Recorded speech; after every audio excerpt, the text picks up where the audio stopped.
वाहिगुरु जी का खालसा वाहिगुरु जी की फतेह। आज मैं सब परमेश्वर के बंदों को एक ज्ञान की बात बताना चाहती हूँ। मैं बहुत एक भटकी हुई आत्मा थी। मैं बहुत दर दर भटकी। मैं परम पिता परमात्मा जो कलयुग के अवतार हुए, उनके बाद घोर कलयुग है। इस धरती पे कोई अवतार नहीं हुआ। कलयुग के अवतार बाबा नानक, पिता परमेश्वर को मैंने अपना पिता और परमेश्वर माना, जो सबसे न्याय करते हैं, जो हैं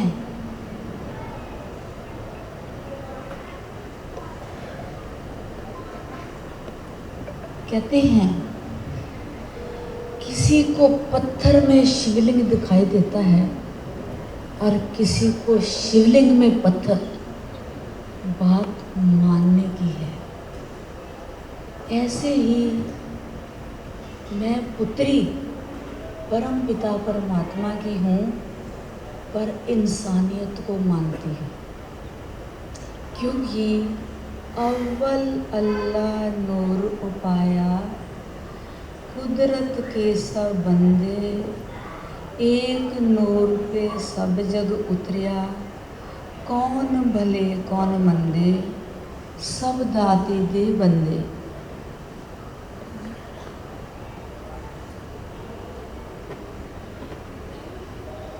ये मेरी माँ है। मैं माँ को ना कभी इग्नोर करी, ना करूँगी, और ये भी मुझे बहुत प्यार करती है और मैं भी इसको बहुत प्यार करती हूँ।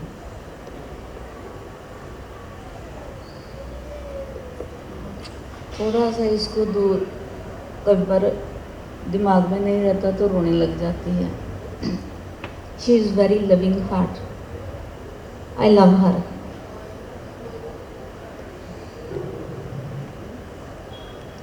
ये कहती है कि मुझे सिर्फ आपसे ही उम्मीदें हैं, आप नहीं पूरी करोगे तो कौन करेगा।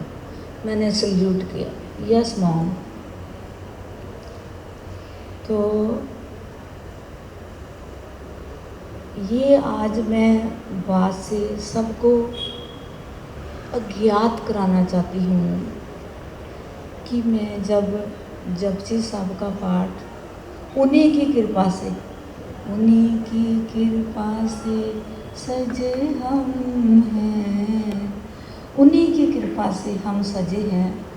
तो जब मैं हमेशा मिरर देखती थी बहुत कि मैं कौन हूँ, मैं क्या करने आई हूँ संसार में, मैं बहुत जगह भटकती थी। और तो मैं चाहती थी मुझे कोई ब्रह्म मूर्ति मिले जो मुझे बताए कि मैं कौन हूँ, मुझे पहचाने। मैं हर समय गुरबाणी सुनती थी। गुरबाणी के ऐसे शब्द हैं जो हमें ऐसे टक्कर मारते हैं कि हम उसको चाहने के लिए मजबूर हो जाते हैं, हम वैरागी हो जाते हैं। एक शब्द था बड़ा सुंदर, ऐसी दया करो महाराज, नाम ना विसरे, नाम ना विसरे।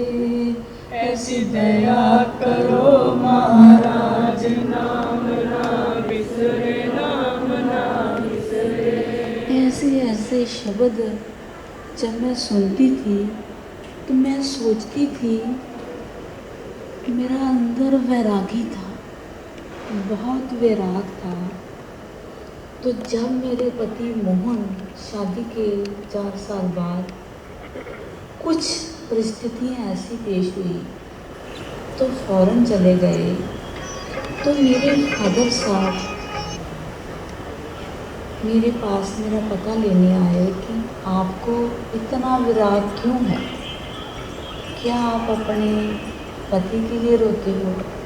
मैंने कहा नहीं फादर साहब, मुझे पता नहीं लगता।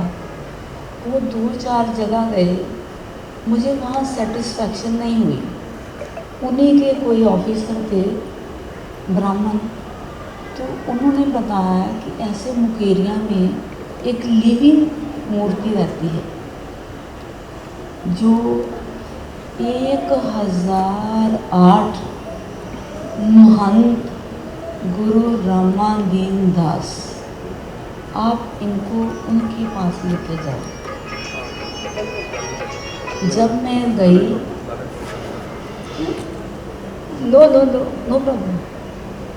जब मैं गई, उन्होंने मुझे मेरे ही स्वरूप के बारे में अवगत कराया कि आप चंडी हो। उनकी जो वाणी है, फोन करबो, हमारे पास रिकॉर्डिंग है। आप संसार में जन कल्याण हेतु आई हो, तो आपको 9 दिन तपस्या करके आपको आपके वास्तविक दर्शन के ज्ञान हो जाएगा। तो आपको पता चल जाएगा कि आप कौन हो। आप सिख धर्म को मानती हो, नो प्रॉब्लम, लेकिन आपको 9 दिन तपस्या करनी पड़ेगी। ये मेरा हैप्पी बेटा गवाह है। हैप्पी खड़ा हो बेटा। तो इनके साथ ही मैं रहती हूँ। 9 दिन में सिर्फ पानी पे रह के परम पिता परमात्मा की कृपा से तपस्या की। जब मैं बाहर निकली तो ईश्वर के बंदों के कृपा होने लग गई। और ऐसे ही जो गुरु ने हुक्म किया, उनकी आज्ञा को मान के हमने, कोई स्टडी है, ये मंत्र को करना स्टडी है। कोई टीचर बन जाता है, कोई पायलट बन जाता है, कोई कमिश्नर बन जाता है, कोई रिक्शे पे रह जाता है। तो ये स्टडी है। पर जो गुरु भक्त हैं, गुरु जी ने मुझे अपने बराबर सीट दी। उन्होंने कहा आपकी जगह चरणों में नहीं है, आप चंडी हो। तो जो मेरे भक्त हैं वो आपको गुरु माँ कहेंगे। तो इसलिए मेरा काम है, जो गृहस्थ लोग हैं वो अपने परिवार के लिए करते हैं तो भी चपेड़े मारते हैं। तो मेरा काम है सारे संसार के लिए करना। इसलिए मैं आज ये जो मेरा जन्मदिन है कल, ये मेरे गुरु जी ने मुझे नामदान दिया था। जो मेरा जन्म का नाम है उसको मैंने मिटा दिया। तो कल जो मेरा जन्म है वो मेरे गुरु जी ने मुझे दीक्षा दी थी। मैं वो जन्मदिन हर साल मनाती हूँ। तो I appreciate my Guru and I love my गुरु। जयकारा मेरे गुरु महाराज जी का। तो मैं अपने परम पिता परमात्मा को, बाबा नानक को बहुत शुक्राना करती हूँ कि उनका ही इच्छा थी कि मैं सारे जन का राम रहीम के मौला की ये समझ आ जाए कि रोला की है। ये मेरे परम पिता परमात्मा जगत के वाली का हुक्म था कि मैं इस धर्म में जाके सबका ही कल्याण करूं। पर मैं अपने गुरु का बहुत लव करती हूँ। लिविंग गॉड, वो लिविंग गॉड थे,